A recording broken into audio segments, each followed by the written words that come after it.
My name is America Tang. I was born in Lima, Peru. I had 14 years of a beautiful time that I spent in that country. The original part about my life is that my parents are Chinese. They actually came from Canton, China. So my upbringing had a lot to do with the traditions of the Chinese culture. One of that is to make sure that you are good at school, that you are an excellent student, and make sure you go to college when you grow up. To them, that is the foundation of a successful life, that you need to be educated. And we all went to college. So I must have to say that my parents did a good job as far as instilling on us that desire for success and to excel in life. One of the things that I love from Peru is, that culture that is a very unique one. Inside South America, I believe Peru happens to be the one with the most traditions, the most culture.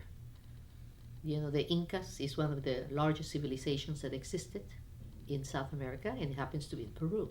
So they have a lot of history that teaches you about past civilizations, and you can learn so much from it. So I was in this unique country with a pretty unique background also. Both of them complementing together, I believe gave me an edge to come out in life.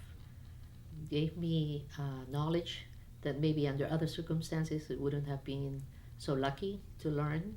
But in my case, the fact that I was born in Peru with Chinese parents, I truly feel blessed because it automatically, if anything else, already made me a bilingual. Once I came to the United States, when I was about 19 years old, that's when I perfected my English. I think one of the key ingredients for success is the fact that I speak fluently three languages. And come to think of it, those three languages are really the three most important languages in the world. With English, Spanish, and Chinese, you pretty much cover 99% of the world probably. It's spoken so extensively around the world. And without much effort, all three languages just kind of fall in my lap, and I knew all of them automatically through birth, and also by the fact that my family eventually moved to the United States. My father was the owner of a textile company in Peru. He was doing fairly good, after many years of strong, hard sacrifices. But unfortunately, back in 1967, there was like a military coup.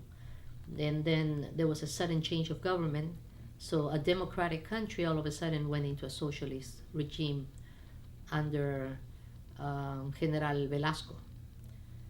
My father, being Chinese from the era of Mao Zedong, he really came to Peru for the same reason of staying away from a communist regime.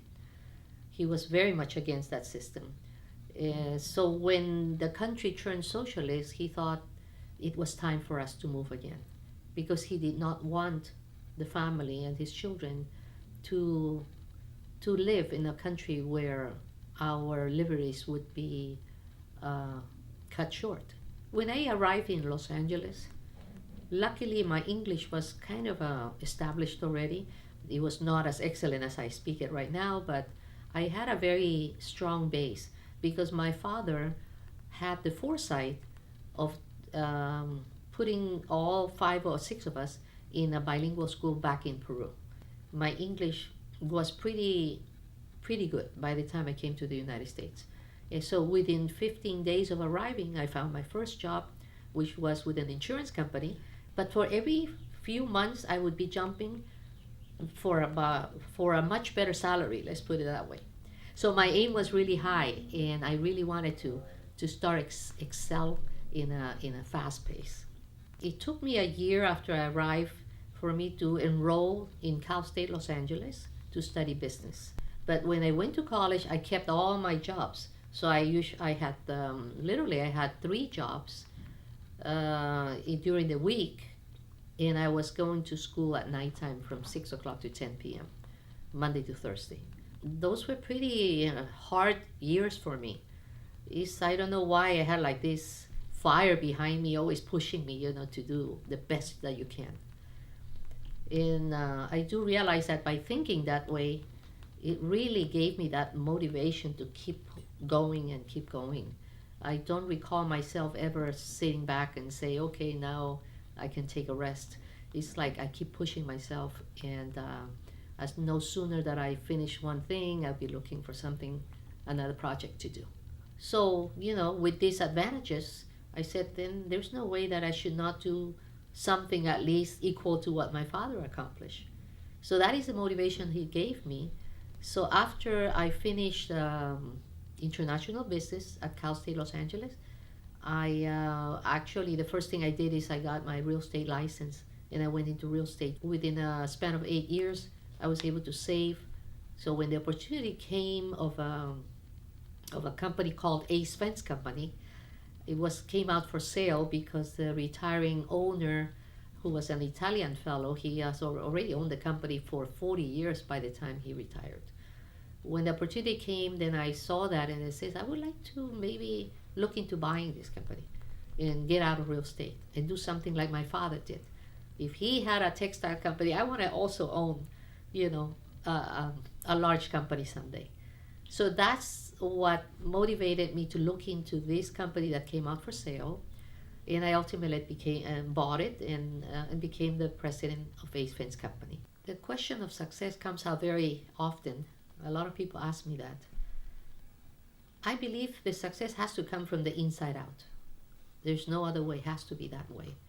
You're not going to find it by just searching all over. You have to have that security and that certainty inside of you. You need to have that goal set. What is it exactly that you want to do? And then when you exactly decide what you want to do, make sure you do it honestly. To me, honesty is so important. We're not here to make a buck and just leave leave a bad impression of the customer and just move on. Never. If it's not satisfied, something is still not done, I will make sure that I finish before I move on. Because what is important about stability and the growth of a business is that you need to set that reputation so people can trust you. And as the years go by, your company will grow. You don't even have to worry about it. If you do the right things and you do it honestly, you give them the right prices, you're not trying to make a killing overnight. You have to build your business gradually, always with honesty, with integrity. And that is something my father taught me from the very beginning.